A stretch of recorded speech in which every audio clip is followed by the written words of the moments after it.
Hello everyone, আজকে মাসি আর ভাগ্নি বসে পড়েছে রান্না-বান্না করার জন্য। তার জন্য সমস্ত সবজি নিয়ে বসে গেছি রোদের মধ্যে। আর আমার ভাগ্নি হচ্ছে এখানে মটরশুঁটিগুলো হচ্ছে ছাড়িয়ে দিচ্ছে। আর পাশের বাড়ির আরেকটা ভাইঝিও চলে এসছে। ও আমাকে মটরশুঁটি ছাড়িয়ে হেল্প করছে। তারপর এই যে আদা কাঁচা লঙ্কা বাটছি, ও আমাকে রসুন ছাড়িয়ে দিচ্ছে।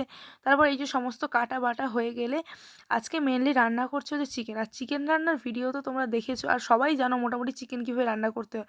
তো তারপর এই তাও একটু শেয়ার করছি। তারপর নুন, হলুদ আর সর্ষে তেল দিয়ে হচ্ছে চিকেনটাকে ম্যারিনেট করছি। ম্যারিনেট কমপ্লিট হয়ে গেলে কড়াতে হচ্ছে পিছনে হচ্ছে কাদা লাগিয়ে দিয়েছি। কারণ আজকে রান্নার একটা বিশেষত্ব আছে, সেটা হচ্ছে উনুনে রান্না হবে। তো তারপর এই যে উনুনটা মা জ্বালিয়ে দিল। তারপর আমি হচ্ছে কড়াটাকেও বসিয়ে দিলাম। কড়াটা ভালো করে গরম হয়ে গেলে আমি কড়াতে হচ্ছে কিছুটা পরিমাণ তেল দিয়ে দিয়েছি।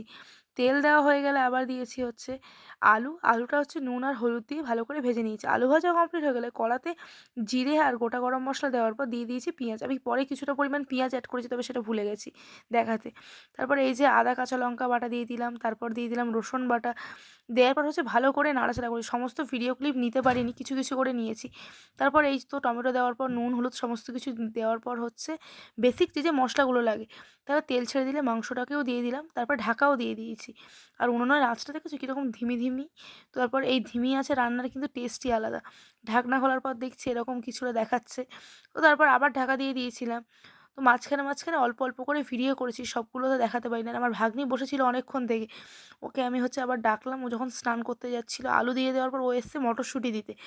আর ও মটরশুঁটিগুলো ছড়িয়ে, ছড়িয়ে দিচ্ছে। স্নান করতে যাচ্ছিল, বেচারি ডেকে নিয়ে এসেছি। তো তারপরে এই যে সমস্ত কিছু দিয়ে দেওয়ার পর হচ্ছে আবার ভালো করে একটু নাড়াচাড়া করে নিলাম। আর মাংসটা কিন্তু কষাটা মারাত্মক খেতে ছিল। তোমরা জাস্ট কালার দেখেই বুঝতে পারবে। তো তারপর এই যে সমস্ত কিছু হয়ে যাওয়ার পর আমি হচ্ছে কড়াতে হচ্ছে গরম জল দিয়ে দিয়েছি। সেটা আর ভিডিও নেওয়া হয়নি।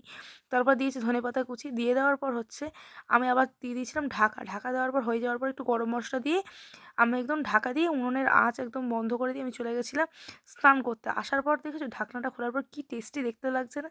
তারপর এই যে ভাগ্নিকে হচ্ছে খাবার বেড়ে দিয়েছি। ও খেয়ে হচ্ছে বলবে কীরকম হয়েছে। ওকে আমি একটু আবার খাইয়েও দিলাম। তো তারপর ও বলছে এখানে ভালো হয়েছে। আমি সেই ভিডিওটা আর তোমাদের শোনাতে পারলাম না, কারণ আমরা ওর সাথে একটু মজা করছিলাম। তো আজকের ভিডিওটা এখানেই শেষ করলাম।